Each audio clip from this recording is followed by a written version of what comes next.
Like you come here, you see the place, you like the place, you have the pleasure. You tell your friend, but if you want to enjoy, but the ecotourism, go to Canton about time. Right. It's the place to be, I'm heading back to the Gambia to continue that journey, which absolutely has been something to look at. Here I'll tell you all about what's happening, and also we'll be celebrating my birthday and Karen, my good friend. And this is going to be an experience and something to remember.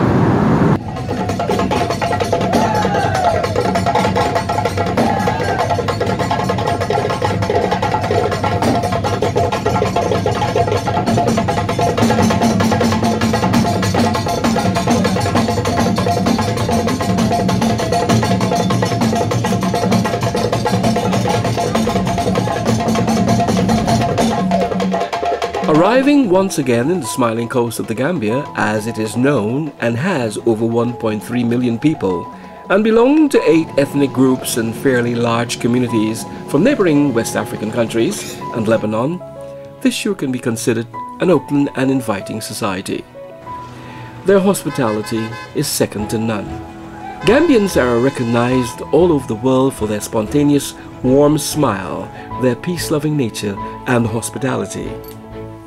It was a relief to get away from the cold wintry days and simply bask in the energetic sun that was welcoming to mind.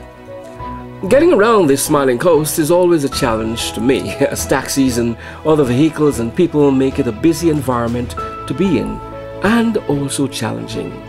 But like everything, and every day, it's business as usual. I'm here this time on a much more leisure trip, and I mean leisure. I will be looking forward to making many more in the future, but this one to be special. I have decided to spend my birthday and have something that's different. I wanted to do something different. So first things first, I'm heading into central Banjul for a bit of sightseeing, so why not join me? Gambia's Independence Day is the 18th of February, so I was fortunate to see the preparations that was on the way and the rehearsals and all that will be taking place.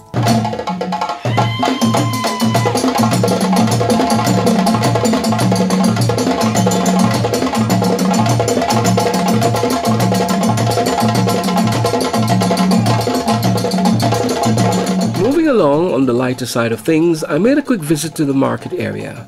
My last visit was Banjul Market. That was an experience. It was very busy indeed, but this time I made a quick visit to the Royal Albert Market in Banjul, which was quite a nice walk around. I love the markets as there's quite a lot to offer and things are reasonable, but I was even more fortunate as it was a quiet day, so getting around was very easy. Seeing the many greens and the vegetables around, it gave me that feeling that I was home. I did feel I was back in Guyana, and I felt very much at ease. Much more at ease than my first visit. A thought came to me of Browne Market and Stabroek Market immediately. It came rushing to my mind as I walked around the market, and the first thing that came to my mind was stew boulanger and the chicken right there and then. So what I did a purchase as I returned to my apartment where I was staying in Keresereng in the Gambia, and I did a massive cook-up. It was good. Fresh fish is always in abundance, and I will make another visit later to Tangi. Tangi is the major fishing village, and I wanted to experience the amount of fish that comes in, but more on that later. Still walking around Banjul and observing the city life and some of the sights was very relaxing, and on a good sunshiny day I could not have felt better. It was warm, it was beautiful, it was healthy, and it was really good being out of the cold winter and being in a tropical country that really had what it had to give: energy.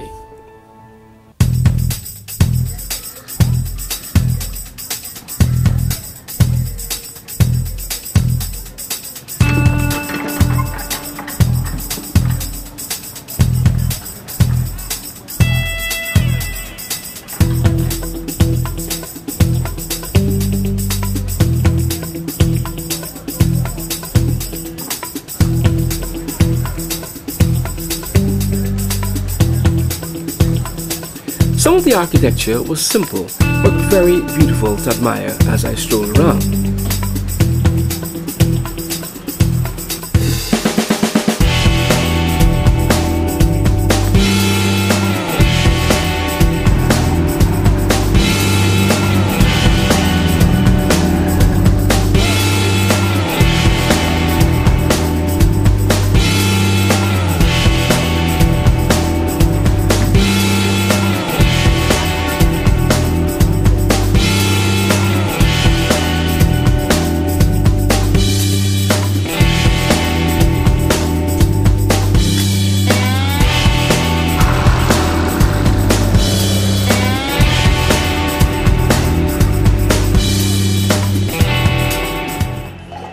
Oh, I forgot what I'm here for.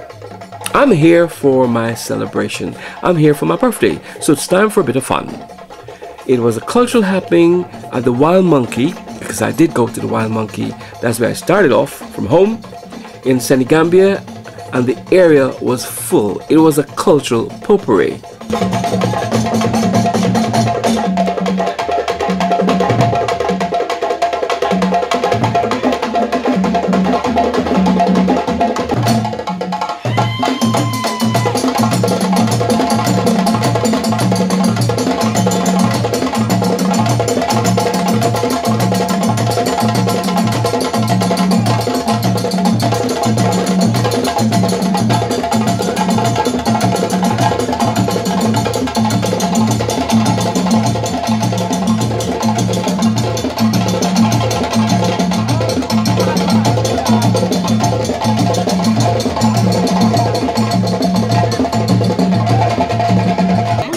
I did get a bit out of hand.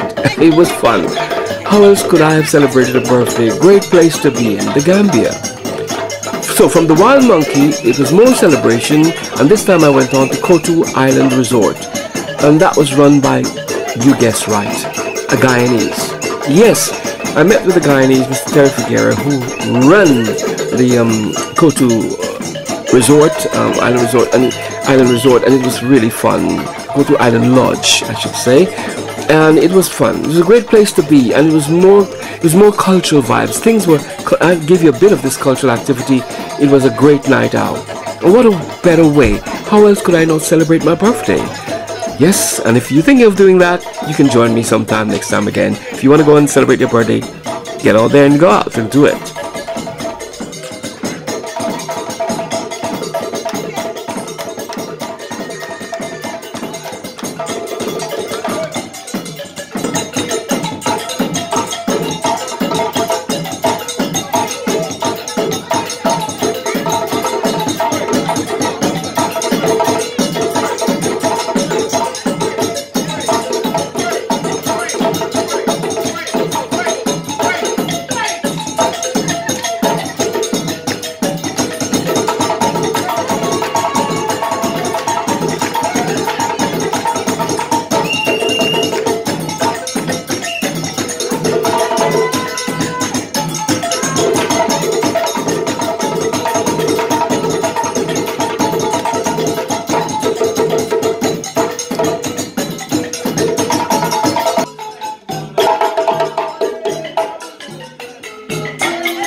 I was amazed at the flexibility and the dynamic performance of the musicians.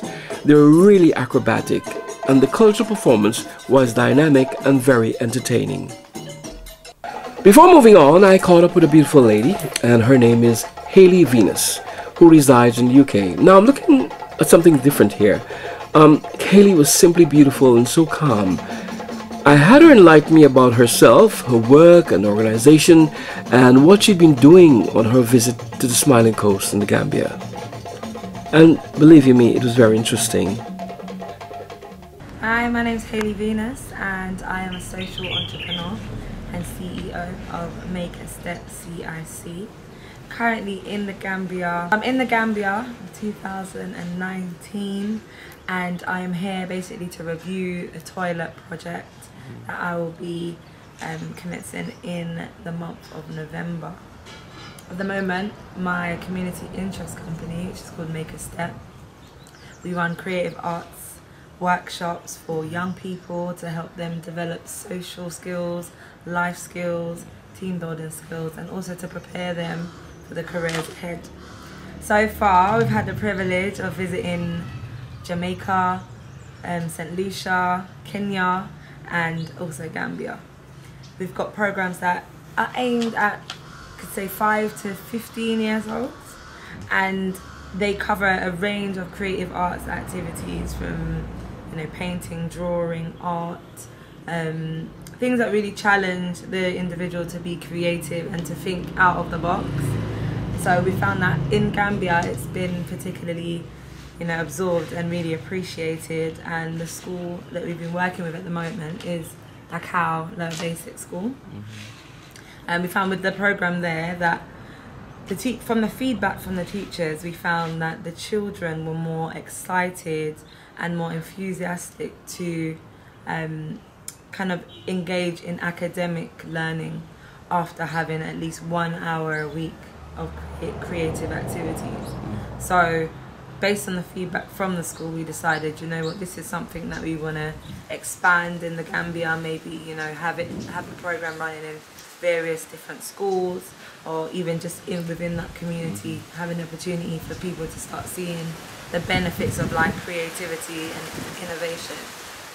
How about the Gambia? What inspired you about the Gambia? What made you want to come back to the Gambia again? Okay. So the Gambia for me is a very, very special place. The first time I visited was in April 2017, and I collaborated with another charity that offered academic workshops. So we decided to do a collaboration where my business was running the creative side and they were running the academic workshops. Within the time here, I visited different landmarks. I went to Monkey Park, I visited various beaches, and I had quite a lot of conversation with the people in the community. That for me made me realise that I really had a sense of belonging here and a sense of feeling like this could be home, away from home, or away from what I'm used to calling home. So that for me was a real inspiration. The people, the vibrations, the music, the culture, the richness in the culture, for me was what really like took my heart away. And the children, I loved when I visited the school the first time, the connection with the children, and just the vibe from the children really gave me inspiration to want to come back and to bring more people with me. So is your intention to sort of bring or enlighten a lot of young people in the UK to inspire them to come to the Gambia? Yeah, so my vision is to be in 20 African countries, and for each project to be at least bringing 50 young people, a variety of ages, because you know with age you have wisdom as well. So it's all about that intergenerational coming together and really helping back home. So I feel like both sides are important, but because I'm a young person, I often attract the more younger generation. However, I am in talks, especially for our trip in November, to bring along more older people, so we can kind of exchange ideas and really see how we can best work towards, you know, delivering a project with longevity, something that they're going to be able to continue and sustain once we've left. When you're from the UK, which are you born in the UK? Yeah. Right, and does this mean you have intentions, or will you see yourself settling or living in the Gambia in the future? Oh yes, I was born and brought up in London, but I've been travelling ever since I've been 16. I travelled by myself when I was 16, and ever since then I've travelled loads of places in the world. But Gambia is one of those places I can really see myself, you know, investing, buying some land and building a house for myself and my family. So. How have you been coping with the language? As you know, the Gambia is made up of various cultures, and of course there are ethnic groups, there are tribes. How have you found yourself settling in with it, actually, since you've been in? Well, with the languages, I've found that a lot of people do speak English, but the tradition, like the tribal languages, like that's been fascinating for me. It's been quite interesting, and I've been trying to like pick up words along the way. So I know like maybe 5 words or so now, but yeah, I'm looking forward to, you know, learning more, and I'm open to learning more as well. So I feel like it doesn't seem like it would be hard for me once I take the time to actually absorb the language and the culture. I know you're into fashion and design, fashion shows, modeling. Do you see yourself establishing yourself here and creating that sort of genre here in the Gambia? I thought about doing some fashion stuff in Gambia. I love fashion. I'm a fashion enthusiast. I love it. I love the colours, the culture, everything. But I would love to do something with the children. So maybe like a designing program or something that gets them into fashion design from a younger age. I think my focus and my purpose is around young people, and really giving them that inspiration and the motivation to, you know, believe and achieve anything, you know, that's in their heart to do. So I do, it's a possibility. I'm not ruling it out. I'm not ruling it out. I take it that you yourself, being much into fashion and culture, I thought about, have you thought about, from what I've heard, what I've understood, is that you have also committed yourself, you've changed your name? Yes. So my new Gambian name is Alimatu Kanye, and that's the name that I've accepted, and I feel part of Gambia having an African name. Whereas, as much as I love my English name and it has a powerful meaning, the name that I've been given I well appreciated. Yeah, in case anyone would like to make contact with you, how can they reach you? Okay, so if you would like to volunteer, you're interested in volunteering, getting involved in any of the projects, whether it be in the Gambia, Caribbean, or in other African countries that I'm working in, you can follow us on @makeastep, or you can go to our website, which is www.makeastep.co.uk, where you can find out information about our trips, things that we're doing, fundraisers, some of the projects that we're running, and yeah, get in contact. We'd love to have you on board. As I said, we welcome all ages, all cultures, and we're really open to really building a community of volunteers that want to give back to Africa and the Caribbean.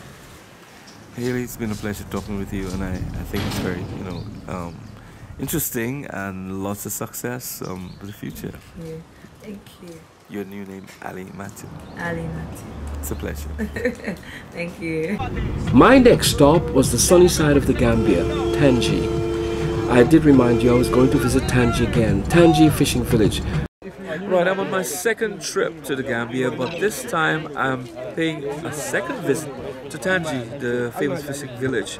And it's amazing, it's much more of a quieter mode, whereby I'm not rushed with the tourists. This time I'm observing, and there's so much happening with the fishing industry here. I'm looking at dried herrings, looking at the various types of processes that they go through, whereby I think the best time coming here would be on a morning on your own, probably with a guide. And it's amazing what you will experience being coming to Tangi and coming to the Gambia and experiencing what is in the whole fishing industry.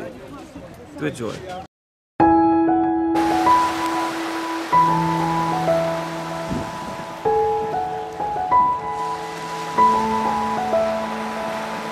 Here I am still in Tangi, it's that fishing village.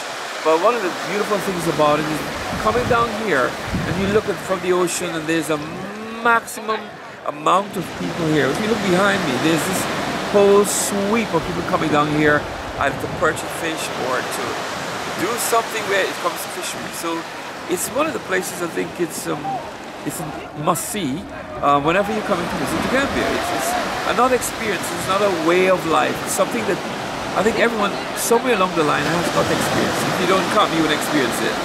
So best bet is to come down to Tangi, see what's happening in the fishing village. On my way, as I walked around Tangi, I was amazed at how the men clean the calamari fish. This one I discovered, and when they open inside, what really is found inside is clean. It's amazing. The seagulls in the background and the skill at how the fishing seine is being put together. It was all such a wonderful experience, and being there, observing and recognizing how much work these fishermen has to do and they put in daily to bring this great prize on our tables. It was a great day out and great experience just being there. And believe you me, it was indeed an experience. Leaving Tangi and moving on, I paid a visit to a hideaway further up and visited this beautiful place called About Time. It's located in Katong, and traveling through the countryside, I must give credit to the roads, beautiful roads. They were great and I really enjoyed the scenery. But actually, I took a local minibus to get there. I'm not saying that you should, it's a challenge, it was exciting, but I wanted a bit of adventure just as much. And it was about time I visit there. I'm moving around the Gambia, and one of the good things about it is that exploring places and seeing faces, and at the same time looking at what the Gambia has to offer. I happened to discover this fantastic place called, well, should I say It's About Time? It's about time we do it, and it's about time you come here. But yeah, the place is called It's About Time. And I caught up with the manager while I'm looking around and having myself a good drink. I must say, it's one of the best places I've discovered for a while. I was here last time, but something did not click. But this time it did. So I've got with the manager with me here to tell you a little bit more about this hidden resort called It's About Time. And time is us. Yeah, this place, you know, but welcome to About Time, you know. Yeah, I'm the manager named Kitab Jammeh, you know. Yeah, I'm the manager of this place, you know, About Time. About Time was a local juice bar, you know, boy, down the beach. Right. Yeah, it was a local juice bar, you know, make it local. Sell orange juice, papaya juice, you know, grapefruit juice, you know, different kind of juice, you know. Right. Yeah, fresh juice, you know, before, where it started. Right. So from that, you know, the man who was running the juice bar named Abu Ba is from Gunjut, but he brought up in this village named Katong. Right. Katong. I'm looking also quickly, but you know, I like the way the huts are built because you got these massive, beautiful huts. Yeah. What is that? What is the tribal type of huts these are? Are they from Mandinka huts, or are they from? Is there a special sort of a tribal side? Looking at the way it is, the design. Is it something different? What tribe is it really? The huts. No, really, you know, about this. It doesn't. You know, it just has the shape of an African thing. Yeah, of course, you know, but they just make it as, you know, make it like that. Simple, you know. Yeah. It looks really, very artistic. The doors, everything is really beautiful. Yeah, because before, you know, people started by, you know, but they make it one, round one. Right. Yeah, you can have one door, you know, here. You can have your bed and you have your shower and toilet here, you know. But we decided to make it, you know, about two, you know, hot room, you know, but it be joined. Right, you can be 2 hot rooms, you know, but this other room, I be in this room, you know, we can't. You did see as each well. other, Okay, good. Yeah, You have your privacy. You know, cover, you know. So how do you get lots of people coming through? Do you have a lot of people coming in? What time is the best time of the year, actually? Yeah, really, just a couple of, you know, weeks back, you know, by the festival in Katong, normally we get full book, you know, here. Okay. All the 4 rooms get booked, you know. Tell me a bit more about the festival. Is it a 1 year annual thing? Is it every year? Yeah, you want. What time's the best time of it? Every year, you know, but this month they normally, you know, but Just February? Yeah, February on the 10th it started. The 10th? Yes. Okay, you got this festival happening. Yeah. Right. But it was, by then we normally get business. We can have all over. Some friends can come with the tent, they fix it. Some Right, they can so come you with the can caravan. hang on the beach, right? Yes, some they can come with the caravan. Some they like to have their sleeping bag to sleep in the juice bar there. Right.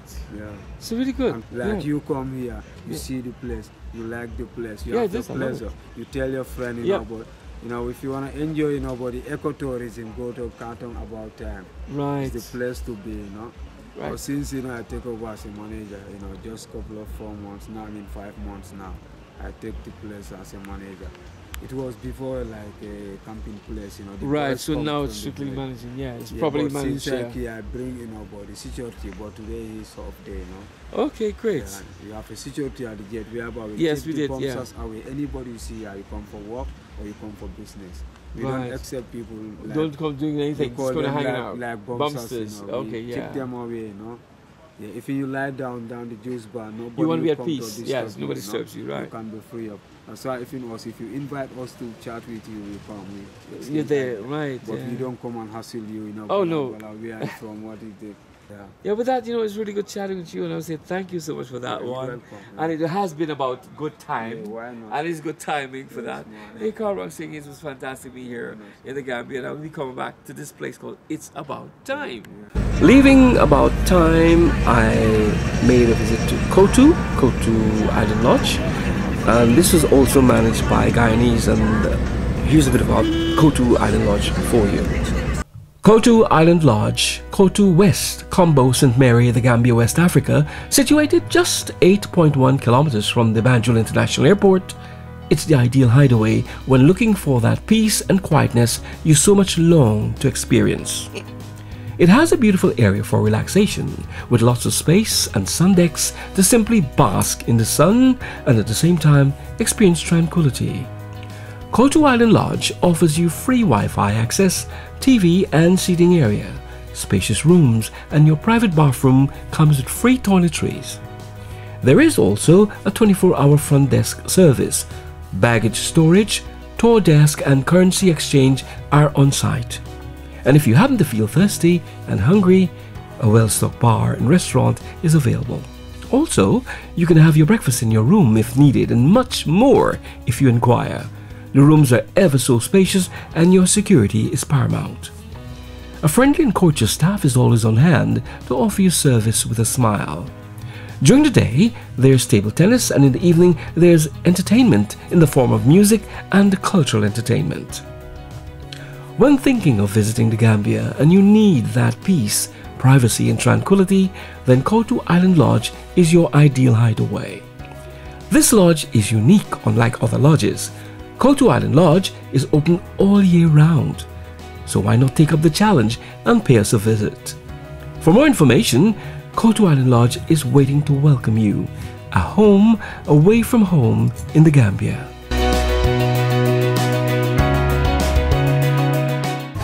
My final stop before I left Gambia was to a very tranquil village by the name of Una. And this time around, I once again fortunate to have met another Guyanese. Yeah, Guyanese are in the Gambia. If you look around, we're everywhere. His name is Mr. Lloyd Drakes. He resides in the Gambia, very prominent gentleman. And I had the pleasure of him showing me around his massive compound and was amazed at the amount of fruit trees and the yard space available. Bunga peas is growing there.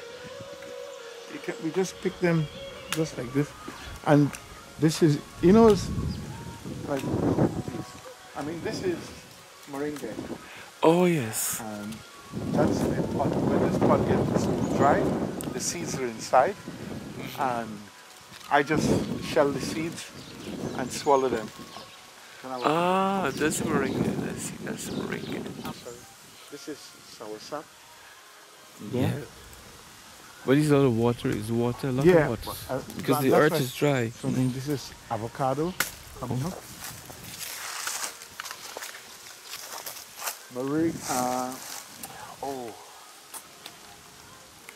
Mandarin. All right. I have do mandarin coming up. Out here during the rainy season was pepper, so you can see. All right, yeah, red the peppers. This whole thing here was peppers. These pigeon peas, huh? Pigeon peas. If I just throw this down like this and leave it, it grow again. It can grow again. I just pick this up. I take some at Kotu, and then I bring them behind there. I had a whole load. They've gone now. These are just bringing up. Then we just throw the seeds down. And we have more. Most of these trees you can see here, we are growing because that's money. Right. Wood. That they would go into wood. Okay. We cut wood here. We cut trees. We make charcoal. All that, as you can see right down to the wall, is the ranch. Okay. In terms of a black man living in UK, you can't end up with this. Go back to Guyana, you can. All too soon, it was time for me to leave the Gambia, the Smiling Coast as it's known. It was a beautiful and enjoyable experience. It was fun. It was a difference. It was meeting new people, a new place, celebrate my birthday, which was wonderful, and I think I'll return again, given the chance. Yes, it was a great getaway from the cold to relax, and only 6 hours away from, into the sunshine. There's a lot more to see, a lot more to do when visiting the Smiling Coast as it's known. And I can assure you, I will visit again. And if you're thinking of somewhere different, apart from, your regular hotspots, the Gambia, the Smiling Coast, it should be your next destination. Carl Browne saying it was a pleasure being with you, sharing my experience on this part of me with the Gambia, and sharing it with you. And hope you'll join me again sometime soon in the Smiling Coast of the Gambia. Thank you for looking, thank you for listening, and thank you for being a part of the show.